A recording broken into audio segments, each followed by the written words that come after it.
sentía el hombre orquesta. Hace muchos años. Di la clase de escuela dominical, voy a predicar, puse los himnos. Lo hice todo hoy. Tanto así que espérense un momentito. Vamos a buscar en nuestras Biblias, primero a los Tesalonicenses, capítulo 4. Y vamos a leer los versículos 1 al 8.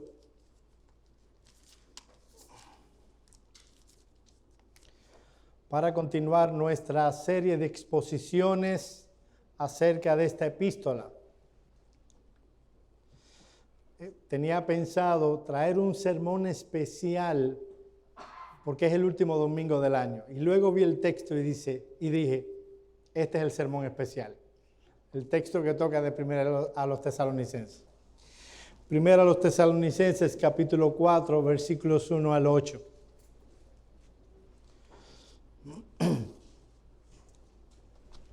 Por lo demás, hermanos, os rogamos y exhortamos en el Señor Jesús, que de la manera que aprendisteis de nosotros cómo os conviene conduciros y agradar a Dios, así abundéis más y más.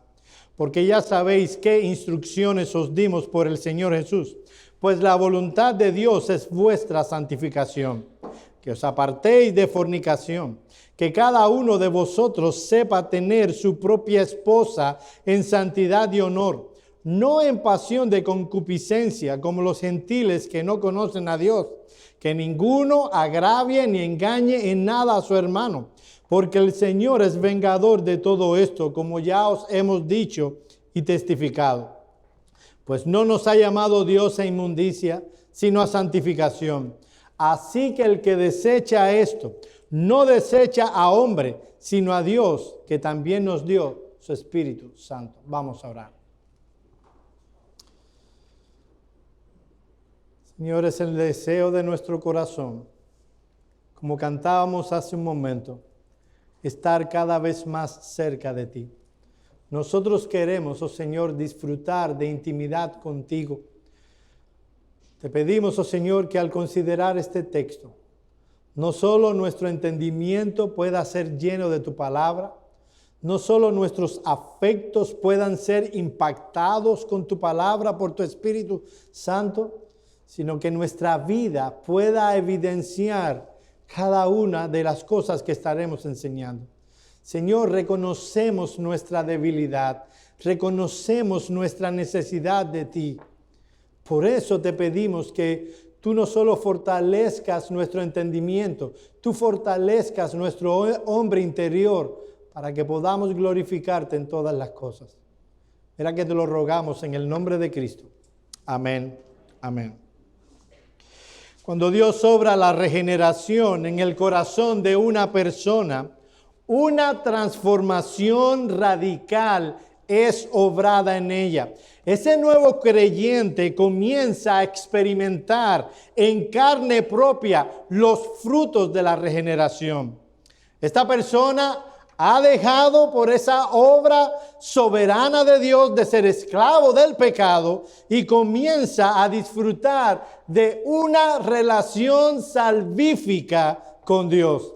Así que este recién convertido comienza a percibir un sentido de libertad, afectos fervorosos hacia el Salvador y un espíritu de celosa obediencia a los mandamientos que Dios ha dado y empieza con denuedo a compartir la palabra de Dios. Esto es lo que comúnmente llamamos el primer amor. Recuerdo a un hermano que cuando se convirtió, venía de una vida, estaba ya en la iglesia donde era miembro y mi papá era pastor, que está aquí sentado hoy. Bienvenido. Ese hombre se convirtió, llegó a la iglesia y fue tanto su amor al Señor que pintó solo él toda la iglesia. No sé si te acuerdas. Nunca más pintó nada. Pero eso nosotros decíamos, wow, mira qué deseo tiene por servir. Ese es el primer amor. Bueno, el primer amor es más que tener deseo por pintar una iglesia. Cuando se disfruta del primer amor, se empieza a sentir un sentido de libertad que antes no se tenía. Los afectos fervorosos por el Señor son más evidentes. Empieza a sentirse una celosa obediencia hacia los mandamientos de Dios y comienza a compartirse la palabra. ¿Recuerdan ustedes en qué parte de la Escritura se nos habla del primer amor? Bueno, es en el libro de Apocalipsis. En el capítulo 2, versículo 4. Es una carta que el Señor Jesús le envía a la iglesia de Éfeso.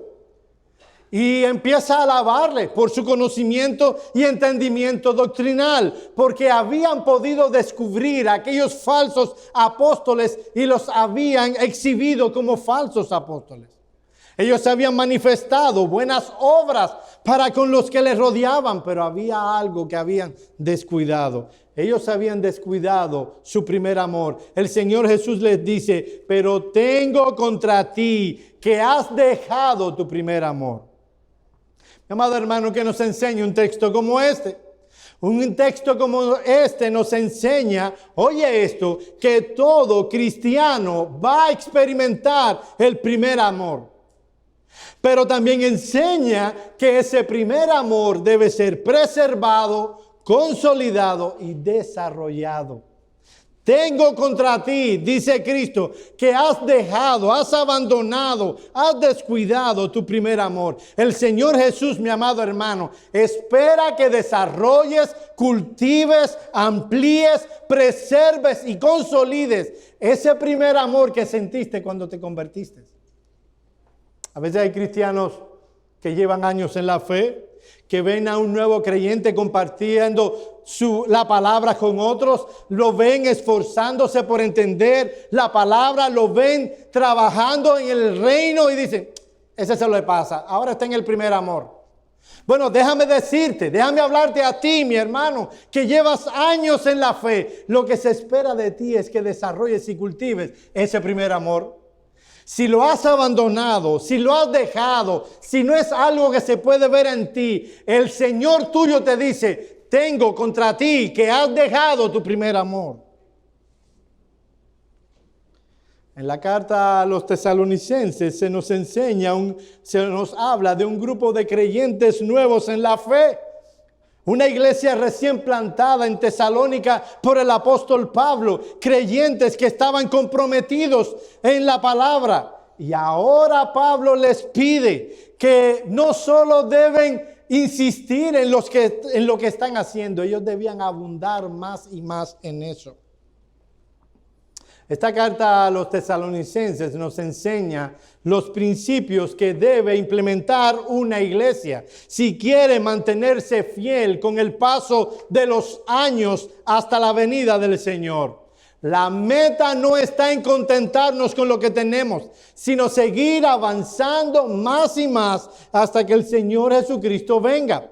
Hasta ahora hemos considerado los primeros dos principios de esta carta. O sea, si una iglesia quiere mantenerse fiel con el paso de los años hasta la venida del Señor, se necesita que formen parte de la iglesia solo y únicamente aquellos que sean verdaderos cristianos. Mis amados hermanos, la peor desgracia que ha pasado o que ha venido a destruir la iglesia evangélica de nuestros días es que iglesias con el deseo de crecer han permitido que dentro de sus filas entren personas no salvadas, simplemente porque les caen bien, o porque ofrendan mucho, o porque asisten fielmente. Dice Pablo, a menos que ellos puedan manifestar en su vida una vida transformada, valga la redundancia, no debería ser parte de la iglesia. Segundo principio, tiene que ver con el liderazgo.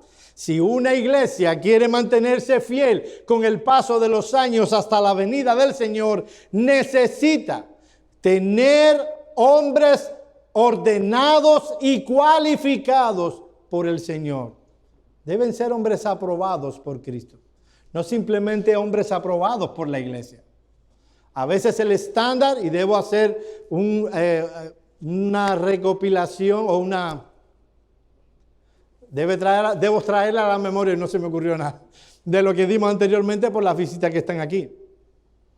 A veces ponemos en el ministerio a personas porque son brillantes, son ocurrentes, tienen cada idea. Pero debemos poner en el ministerio a hombres fieles, a hombres aprobados y cualificados por Dios. Pero eso ya lo vimos en el pasado. En el texto que tendremos por delante, el apóstol Pablo nos quiere dar el tercer principio que debe implementar una iglesia si quiere ser fiel con el paso de los años hasta la venida del Señor. Mis amados hermanos, si queremos que Iglesia Bautista Reformada permanezca fiel ante Dios con el paso de los años hasta la venida del Señor, es necesario que cada uno de sus miembros manifieste, evidencie una vida santa práctica. Mis amados hermanos, tristemente, la iglesia en muchos sectores se parece en la vida personal a lo que tenemos fuera. Han cambiado cosas externas. Ahora tenemos en nuestro librero una Biblia, antes no estaba. Ahora hemos dejado de decir malas palabras. Ahora se ha añadido en nuestro vocabulario palabras como Dios, Cristo, pero en realidad el impacto que el Evangelio ha hecho en nuestras vidas es poco. De ahí que en lo privado, en nuestro centro de trabajo, en nuestro centro de estudio, en la calle, en nuestro hogar, el Evangelio puede ser visto bastante poco.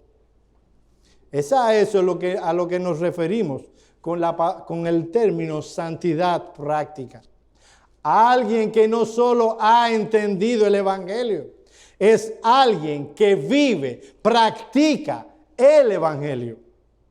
Así que hay tres cosas que el texto nos quiere decir a la luz de este principio. Mis amados hermanos, debemos, si queremos que nuestra iglesia se mantenga fiel con el paso de los años hasta la venida del Señor, debemos vivir una vida de santidad práctica, porque un andar de santidad práctico agrada a Dios. Mis amados hermanos, una vida de santidad práctica agrada a Dios. Mira el versículo 1. Por lo demás, hermanos, os rogamos y exhortamos en el Señor Jesús, que de la manera que aprendisteis de nosotros, cómo os conviene conduciros y agradar a Dios, así abundéis más y más. El texto es claro al decirnos que un andar que agrada a Dios es necesario para la vida cristiana. Oímos personas decir que cuando un predicador se para y le dice a sus oyentes que debe vivir una vida de santidad práctica, que debe vivir una vida que agrada a Dios, ese hombre es un legalista. Todo cuanto debemos decirle a nuestra gente, hemos sido salvados por gracia. Y mis amados hermanos, este texto es relevante precisamente porque hemos sido salvados por gracia. El apóstol Pablo enseñó a los tesalonicenses la manera en que estos nuevos creyentes debían comportarse. Nota que el evangelio debe evidenciarse en la manera que nos comportamos. Mira el versículo 1 una vez más. Por lo demás, os rogamos y exhortamos en el Señor Jesús, que de la manera que aprendiste de nosotros, cómo conviene conduciros. Aunque somos salvos solo y únicamente por Cristo, por gracia y solo por medio de la fe, Cuando Dios salva a una persona, por el cambio que el mismo Dios obra en Cristo, por el Espíritu Santo en el interior de esa persona, un cambio de conducta también ocurre. Muchos entienden que han sido salvados porque sus emociones se mueven cuando hablan de Dios. O cuando oyen un canto emocionante. ¡Ay, yo amo a Jesús! Y solo a esa emoción ellos le llaman amor por Jesús. Pero mis amados hermanos, no son las emociones las que hablan acerca del amor por Jesús. A menos que tu vida, tanto en lo privado como en público, no sufra un cambio completo y total, no debes decir que has sido salvado. No debes decir que amas a Jesús. Es Jesús quien define eso. Él dice, el que me ama, mi palabra guardará.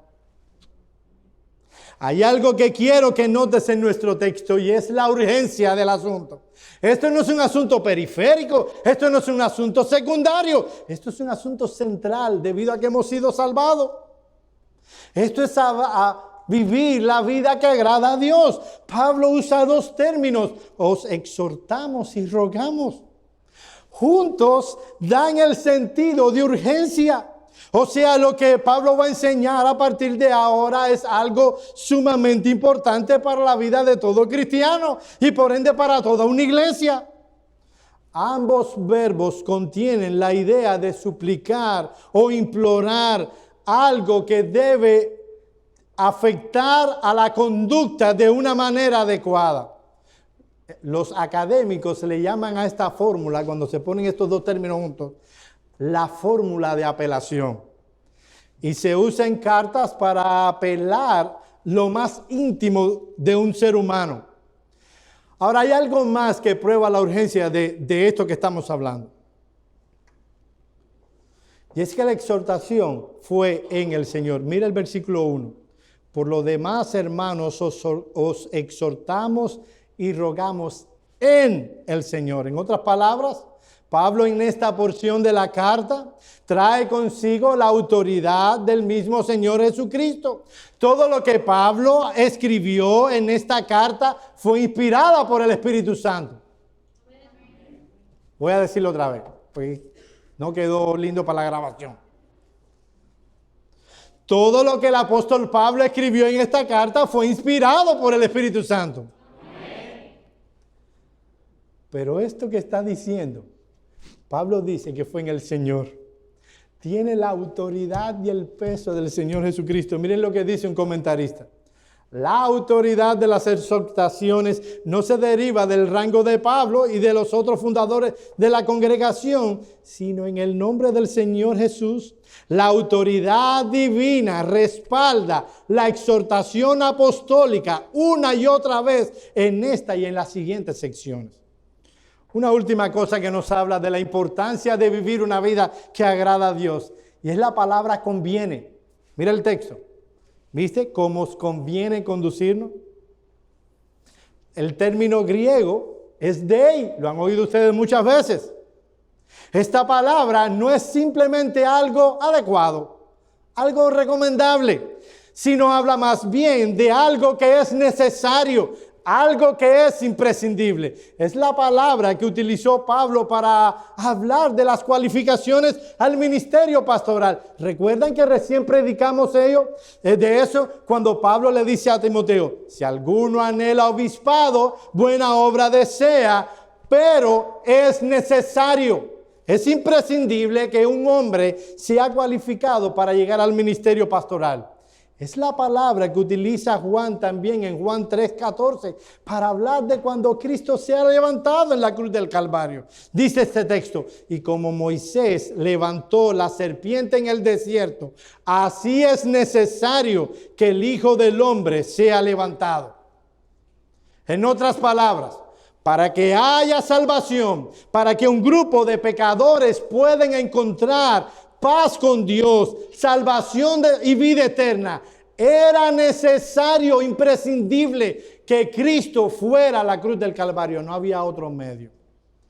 Bueno, de igual manera, el apóstol Pablo está diciendo, para vivir una vida que agrada a Dios, es imprescindible, es necesario que la persona viva una vida santa. Mis amados hermanos, no fueron los pentecostales los que escribieron Hebreos 21:14.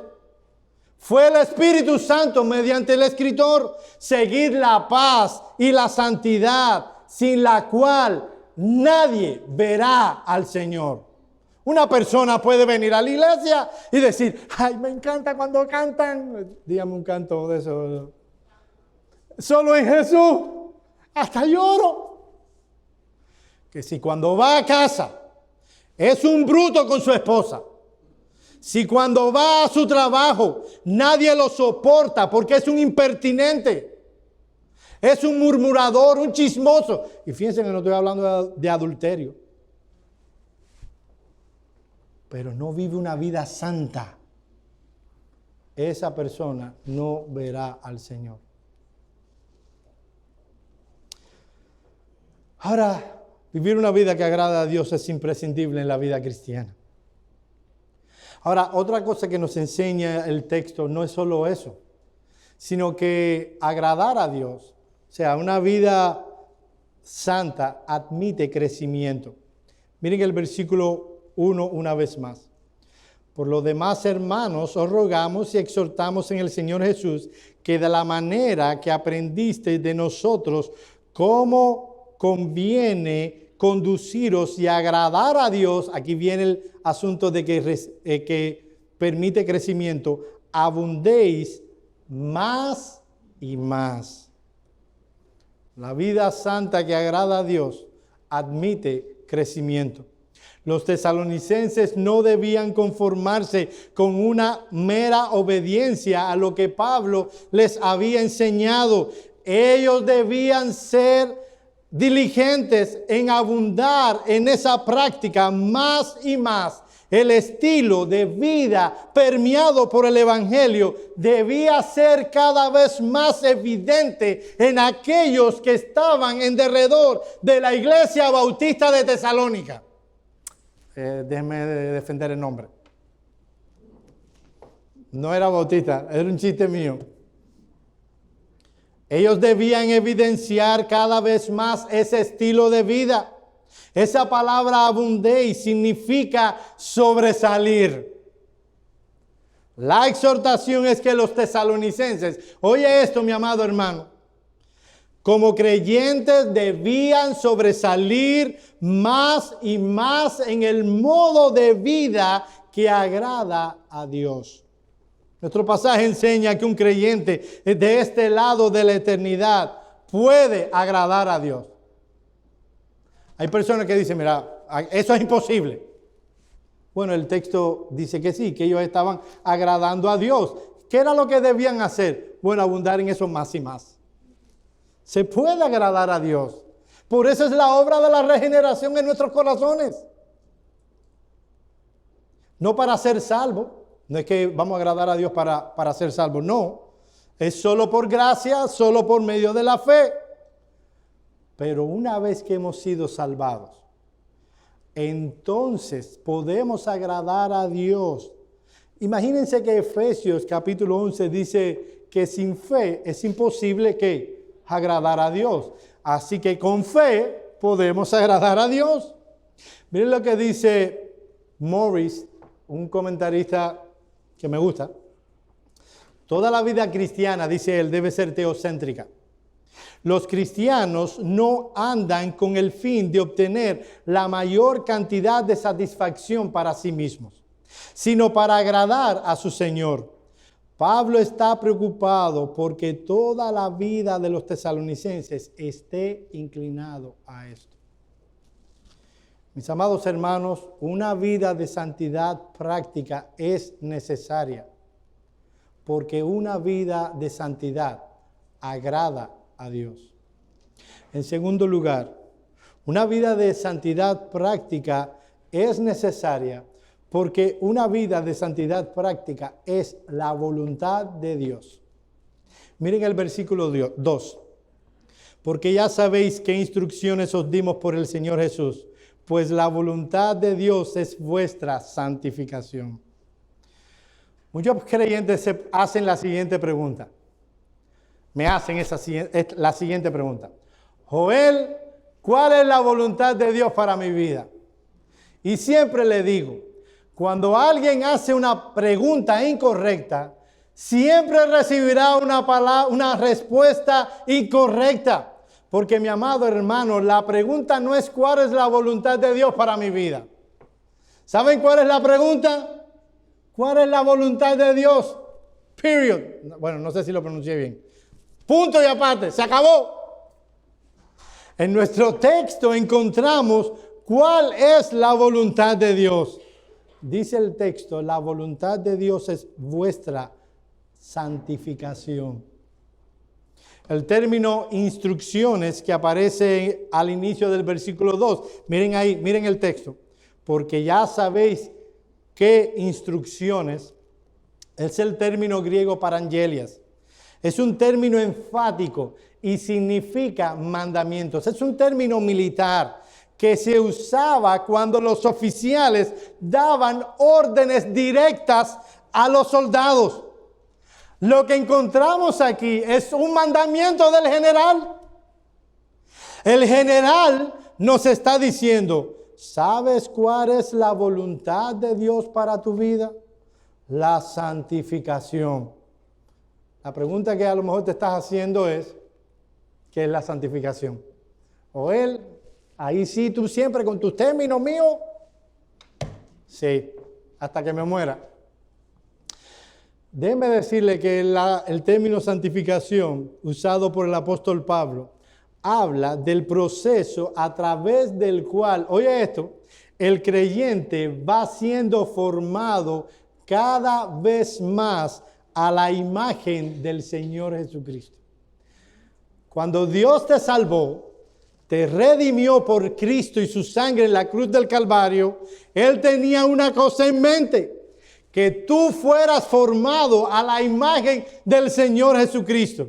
Así que la santificación es el proceso por medio del cual el Espíritu Santo te va moldeando, va formándote cada vez más a la imagen del Señor Jesucristo.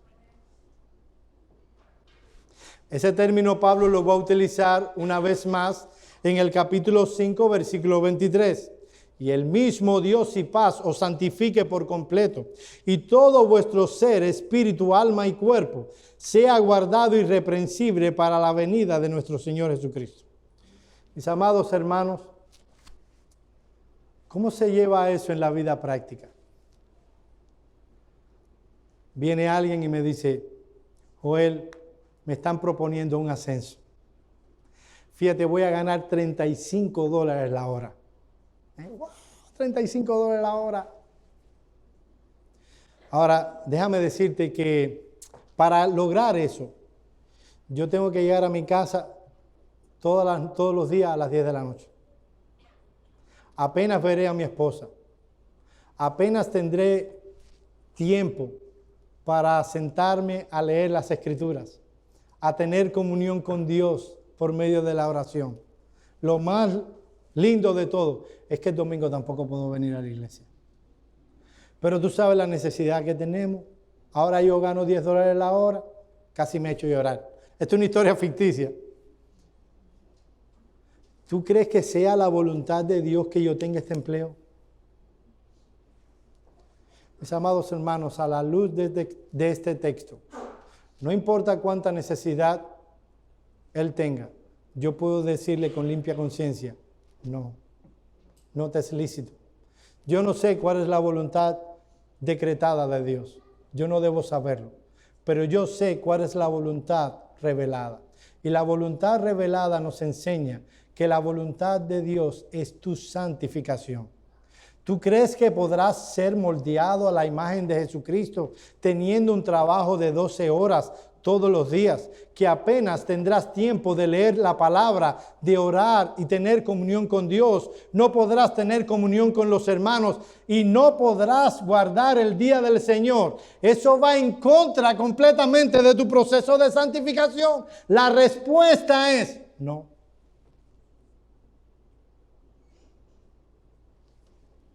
El apóstol Pablo es tajante en el asunto. Es la voluntad de Dios que ustedes sean conformados a la imagen del Señor Jesucristo.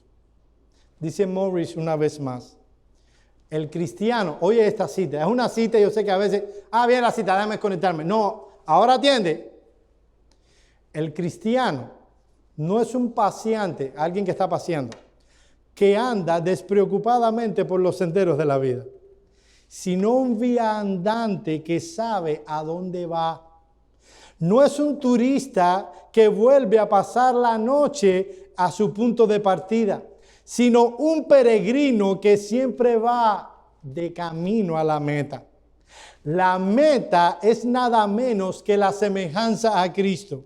La vida cristiana tiene un destino y estaría bien si al final de cada día nos preguntáramos, ¿cuánto he avanzado? Ahora se está acabando el año. Y realmente es un buen tiempo para analizar cómo nuestra vida, cómo hemos avanzado en la vida, qué planes tenemos para el año que viene. Es ahí en ese momento donde la mayoría de las mujeres se proponen, ¿qué es lo que se proponen en esta fecha? Bajar del peso. Le dura una semana. En días como estos. Pero ¿sabes qué, mi hermano? Es tiempo como este para decir, yo me parezco hoy más a Cristo que el año pasado. Pues pueden mis hermanos, puede mi esposa que me conoce tan bien, que me ama a pesar de mis defectos, los cuales son muchos. Ella puede ver en mí, ahora que se está acabando el año, más a Cristo que cuando empezó este año. Mis amados hermanos, nosotros sabemos a dónde vamos. Nosotros no somos turistas, somos extranjeros y peregrinos. Y vamos a una meta. La pregunta que surge ahí es cómo un cristiano puede manifestar esa vida de santificación. Y obviamente el apóstol Pablo va a presentar ejemplos claros a un auditorio que estaba luchando con pecados puntuales. Y déjenme decirle que la sociedad en la que vivió el apóstol Pablo se parece mucho al mundo en que tú y yo vivimos. ¿Cómo debía manifestar esa vida santa la iglesia en Tesalónica? En primer lugar, debían apartarse de fornicación. Miren los versículos 3 al 5. Porque ya sabéis qué instrucciones os dimos por el Señor Jesús, pues la voluntad de Dios es vuestra santificación, que os apartéis de fornicación, que cada uno de vosotros sepa tener su propia esposa en santidad y honor, no en pasión de concupiscencia, como los gentiles que no conocen a Dios. Evidentemente para Pablo, la santificación consistía en la consagración a Dios de todas las áreas de la vida, no solo la sexualidad. Ahora, ¿por qué pues identifica la santificación tan estrechamente con la pureza sexual? En primer lugar, porque era un pecado sumamente legítimo, de esos que Jerry Bridges llamaba pecados respetables. La vida social del apóstol Pablo giraba en torno, tristemente, a las relaciones sexuales. Los enlaces fuera del matrimonio no solo no se consideraban incorrectos, de hecho, eran más que tolerados. ¿No se parece eso a lo que vivimos en nuestros días? La palabra que Pablo usó y que nuestra Reina Valera traduce apartarse, significa mantenerse lejos. MacArthur dice, apartarse significa una completa, oye esto, abstinencia. En este caso, mantenerse completamente alejados de algún pensamiento o comportamiento que viola los principios de la palabra de Dios y que resulta en un acto sexual pecaminoso. Dice Pablo que debemos apartarnos de fornicación. La palabra griega es porneia, de ahí viene nuestra palabra pornografía. Este término griego se refería originalmente a la práctica de la prostitución, pero llegó a aplicarse a cualquier relación sexual fuera del matrimonio.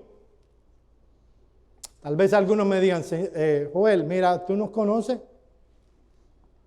Yo soy fiel a mi mujer. Yo no tengo otras mujeres por ahí. Eso no se aplica a mí. Mi amado hermano, vivimos en un mundo hipersexualizado. Y tristemente, muchos creyentes son negligentes en cuanto a este deber. No porque se acuestan con otras mujeres. El asunto es más mental. El asunto tiene que ver con lo que ven. Puede ser que este hombre no osaría tocar a otra mujer ni con el pétalo de una rosa.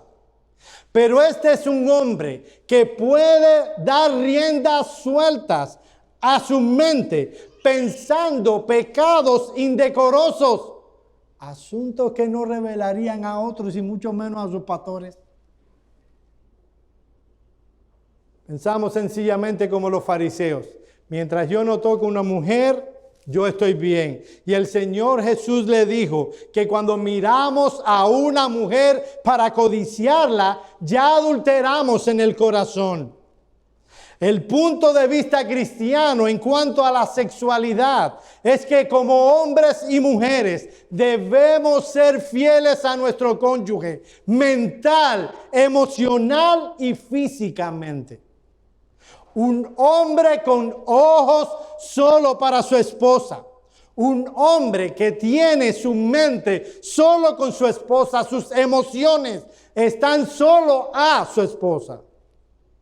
Esto es tan serio que en las Escrituras el apóstol Pablo usó la palabra huir solo en 3 ocasiones. En una ocasión él dijo huir de la idolatría y todo el mundo pudiera decir a eso. Todos deberíamos decir a huir de la idolatría, ¿cómo deberíamos decir? Amén. Claro, hay un solo Dios a quien debemos servir.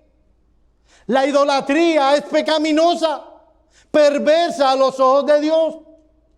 Pablo también utiliza el término huir en segunda a Timoteo para hablar de que debemos huir de los falsos maestros. Y probablemente si yo hiciera una declaración de que debemos huir de los falsos maestros, ustedes dirían. Amén. Bueno, otra de las huir de Pablo aparece en el capítulo 6, versículos 18 al 20 de la epístola de Pablo a Timoteo. Huir de la fornicación.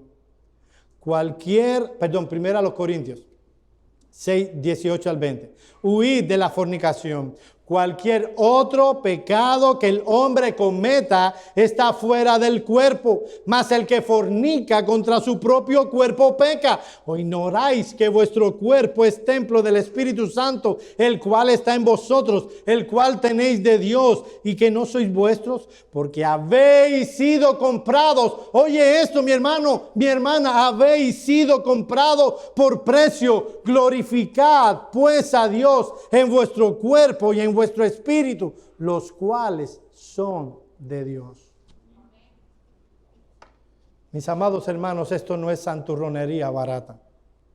Fuimos elegidos desde antes de la fundación del mundo para que vivamos vidas apartadas del pecado. Efesios 1:4. Según nos escogió en Él antes de la fundación del mundo para que fuésemos santos y sin mancha delante de Él. Cristo murió por nuestros pecados para que seamos santos y sin mancha. Colosenses 1, 21 y 22. Y a vosotros también, que en otro tiempo erais extraños y enemigos en vuestra mente, haciendo malas obras, ahora os ha reconciliado en su cuerpo de carne por medio de la muerte, para presentaros santos y sin mancha e irreprensibles delante de Él.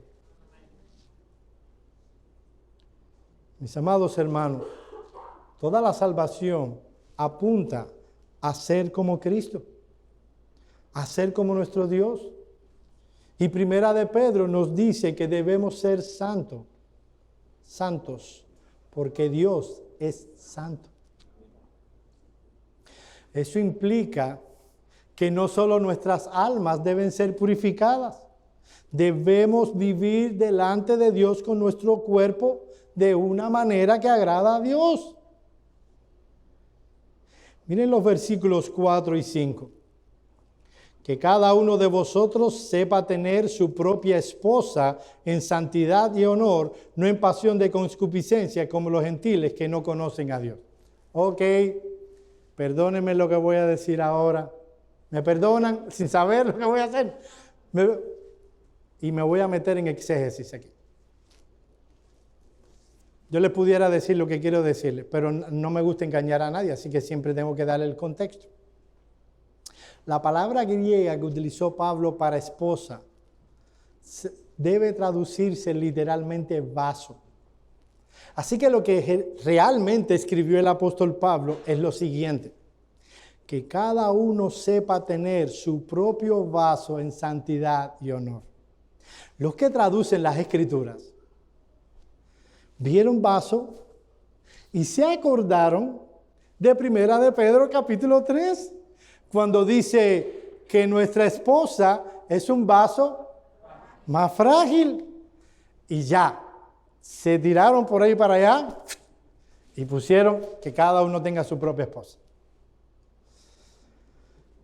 Ahora, yo estoy de acuerdo con la mayoría de los buenos comentaristas de nuestro tiempo, que Pablo no está hablando de tener la esposa en santidad y honor. Es verdad que eso es consecuencia de lo que vamos a decir, pero que la palabra vaso debiera traducirse más bien como nuestro cuerpo. ¿Recuerdan cómo Pablo dice que en una misma estante hay vasos para honra y para deshonra? Bueno, esta es la misma palabra, skeuos, y habla más bien de nuestro cuerpo. Lo que está diciendo el apóstol Pablo es que debemos no solo espiritualmente, sino con nuestros cuerpos, debemos mantener una vida que agrada a Dios. Cito a Morris una vez más. No es fácil decirlo, dice él, pero no me parece que sería un poco natural para un escritor griego hablar de la esposa en términos de vaso. En este caso sería menos probable, pues, que Pablo está inculcando una perspectiva alta del matrimonio, y esta es una perspectiva muy baja, donde se piensa de la esposa que es poco más de un vaso para satisfacer deseos sexuales del esposo. Esto me inclina a pensar, me inclina a la perspectiva de que el significado es cuerpo. Entonces Pablo exhorta a sus amigos tesalonicenses a mantener puro sus cuerpos. Eso es precisamente lo que el apóstol Pablo dice en Romanos capítulo 6, versículos 2 y 13. Oye el texto para que puedas comparar 1 Tesalonicenses 4 con este. No reine pues el pecado en vuestro cuerpo mortal, de manera que lo obedezcáis en sus concupiscencias. Yo sé que esa palabra es larguísima, concupiscencia, no es una mala palabra. No vayas a usar ahora cuando vayas a regañar a muchachos para tener una palabra impactante.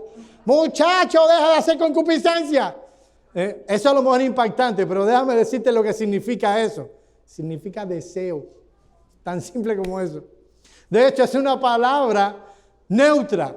Esa misma palabra en griego se utiliza para hablar de deseos buenos y deseos malos. Solo que los traductores, para darle la connotación negativa por el contexto, utilizan el término concupiscencia. Y sigue diciendo el apóstol Pablo: ni tampoco presentéis vuestros miembros al pecado como instrumentos de iniquidad, sino presentaos vosotros mismos a Dios como vivos de entre los muertos, y vuestros miembros a Dios como instrumentos de justicia. Y en el 19 dice: hablo como humano por vuestra humana debilidad, así que como para iniquidad presentasteis vuestros miembros para servir a la inmundicia y a la iniquidad, así también ahora para santificación presentad vuestros miembros para servir a la justicia. Mis amados hermanos, ya voy concluyendo. El punto que presenta el apóstol Pablo en este texto es que el enemigo de nuestras almas, el más furioso enemigo que tú y yo tenemos, ¿sabes dónde está? Dentro de nosotros mismos. Tu peor enemigo en cuanto a la santificación no es tu suegra. Tu peor enemigo no es el presidente. Tu peor enemigo no es ni Satanás. Satanás es un fiero enemigo, un peligroso enemigo. Pero el peor de todos está en tu propio cuerpo, en mi propio cuerpo. Es el pecado que mora en nosotros, el que quiere apartarnos de la vida que agrada a Dios. De ahí que el apóstol Pedro nos diga en primera de Pedro 1, 14 al 16, como hijos obedientes, no os conforméis a los deseos que antes teníais estando en vuestra ignorancia, sino como aquel que os llamó es santo, sed también vosotros santos en toda vuestra manera de vivir, porque escrito está, sed santos, porque yo soy santo. Si no has leído el libro de Chris Lungard, El enemigo que llevamos dentro, te lo recomiendo.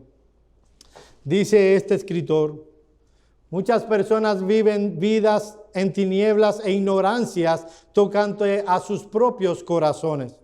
Mantienen un seguimiento cuidadoso de cómo van las inversiones en Wall Street y se hacen frecuentes chequeos médicos. Tienen cuidado de lo que comen y se ejercitan en el gimnasio 3 o 4 veces por semana para mantener sus cuerpos en forma. Pero ¿cuántas personas piensan en sus almas?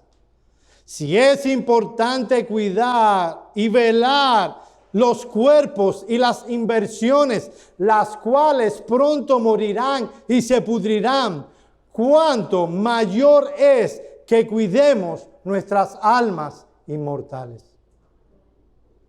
Yo quiero dar 2 palabras de aplicación, una para los que son cristianos, otros para los que no lo son.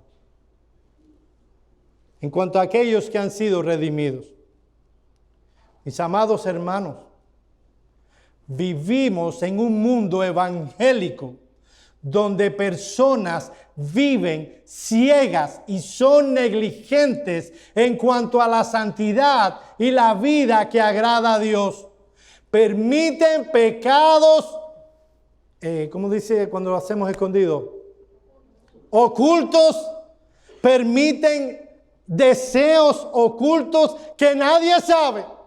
Y se conforman con que el pastor no se entera del asunto. Se conforma con que los hermanos ven nuestra hermosa cara los domingos en la mañana cantando, levantando las manos con los ojos cerrados.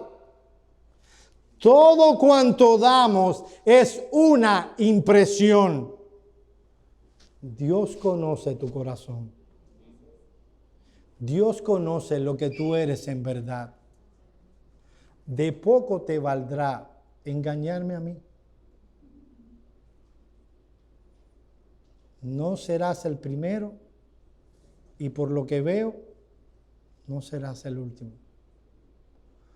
Procura, mi amado hermano, si has sido redimido por la sangre del Cordero, que la vida que agrada a Dios sea visible en todo cuanto haces.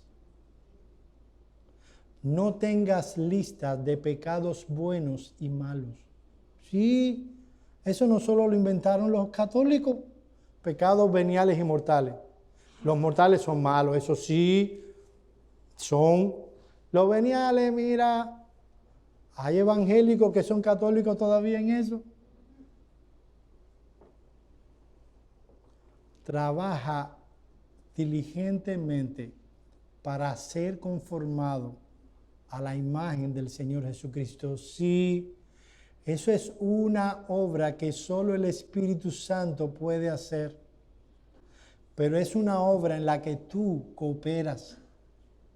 Nosotros le llamamos a eso una obra, graba esto, una obra sinergista. En contraposición con la regeneración, que es una obra monergista, o sea, una obra que solo Dios realiza. En la santificación tú cooperas. ¿Cómo? Usa diligentemente los medios de gracia. No podrás crecer en la vida cristiana comiendo solo los domingos, a menos que vengas y te humilles habitualmente ante Dios, estudie su palabra, lea su palabra, medite su palabra, aprenda su palabra y ores al Señor. A menos que mortifiques el pecado de tu alma, cortándole la cabeza, o como dice Owen, pisándole la cabeza, será difícil que seas conformados a la imagen de Cristo. Pero déjame decirte que todo aquel que ha sido redimido por la sangre del Cordero tiene esa meta en su vida. Yo no tengo que convencerte a ti de que vivas una vida santa. Eso es algo que Dios implanta en el corazón. La pregunta es, mi hermano, ¿está ese deseo en tu corazón? ¿Está el deseo de ser conformado a la imagen de Jesucristo? ¿Estás dispuesto no solo a arañar un poquito? Eso es lo que hacen algunos. Arañar un poquito el ojo y cortarse y arañarse la mano. Como esos muchachos que se cortan, no se quieren matar. Se cortan así, como, mami, mira, me quiero matar. Y los padres, no se quiere matar de verdad. El que se quiere matar se arranca el brazo. Pero es que hay creyentes que tratan su pecado así. Un arañito, ¡ay! ¿Saben lo que dice Jesús? El autor y consumador de tu fe. Que debes tomar y cortarte el brazo y sacarte el ojo. Déjame decírtelo en palabras. ¿Hay algo ahora mismo en tu vida que está impidiendo la santificación de tu vida? ¿Hay algo que tú amas? Lo atesoras con todo el corazón. Puede ser una novela. Yo sé que nosotros no vemos novelas. Pero no sé, otros ven novelas. Pues, no sé, puede ser algo que tú amas mucho y que está impidiendo tu avance en la vida cristiana. Jesús está pidiéndote que lo arranques. Yo no sé qué es. Jesús habló de que es algo doloroso. Arrancarse el brazo no puede ser, tiene que ser algo doloroso. Sacarse el ojo tiene que ser algo doloroso. Va a doler. Pero ¿estarías dispuesto a crucificar eso en la cruz del Cristo con tal de vivir una vida que agrada a Dios? Quiero hablarle ahora a aquellos que no conocen salvíficamente a Dios por medio de Jesucristo. Esto que yo estoy hablando de vivir vidas santas, esto que estoy hablando de vivir vidas consagradas, yo sé que es ajeno a ti. Yo sé que tú no lo entiendes. Yo sé que puede sonar eso a puritanismo del siglo XVII. La razón, como veremos en un momento, se debe a una, que tú no conoces a Dios. Miren, eso lo vamos a predicar el domingo que viene. 1 Tesalonicenses, capítulo 4, pero voy a dar una introducción.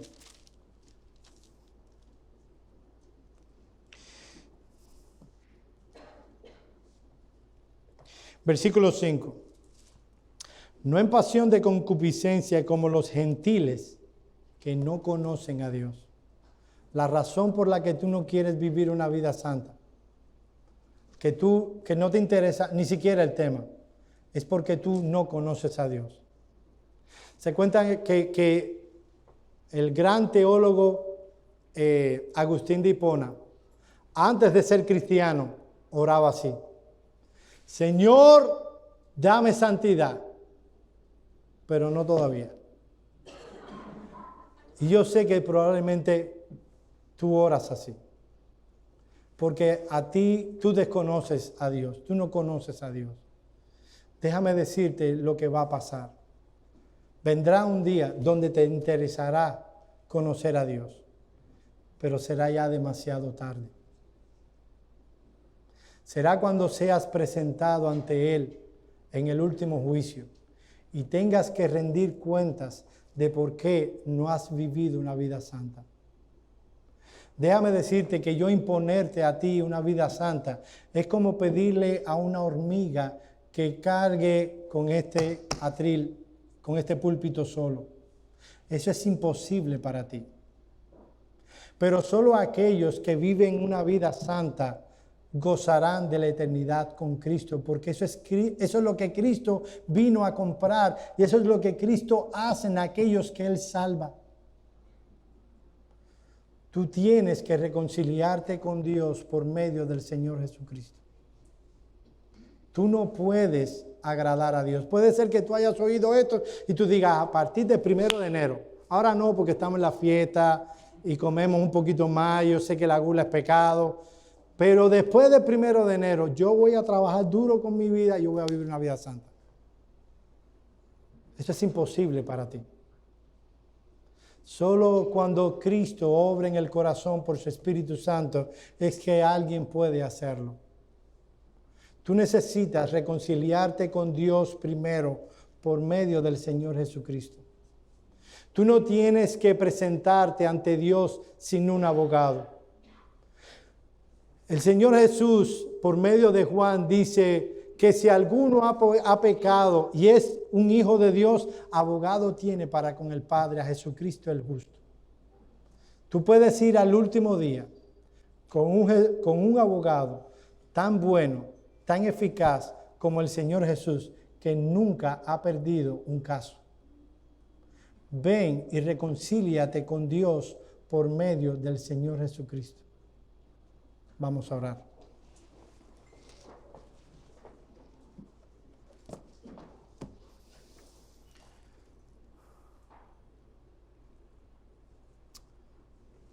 Padre nuestro, nosotros te agradecemos por la vida que se nos ha dado en Cristo Jesús. Te agradecemos porque tú nos las diste sin nosotros procurarla. Y por tu gracia y por tu compasión, ahora tenemos vida plena y eterna en Cristo Jesús. Te damos gracias porque esa vida comprada en Cristo e implantada por el Espíritu Santo es una vida santa. Señor, ayúdanos a amar tus mandamientos. Ayúdanos a amar el agradarte. Permítenos quitar todo aquello que impida que avancemos en la vida cristiana.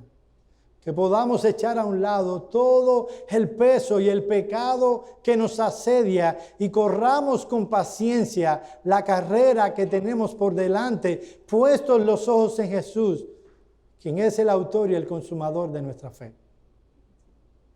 Te damos gracias por el Espíritu Santo, que aplica en nuestro corazón tu obra y tu palabra, acomodándolo espiritual a lo espiritual para que podamos agradarte en todas las cosas. Te pedimos, oh Señor, que aquellos que nos rodean, por tu gracia, por tu obra, puedan ver a Jesús en nosotros. En el nombre de Cristo oramos. Amén. Amén.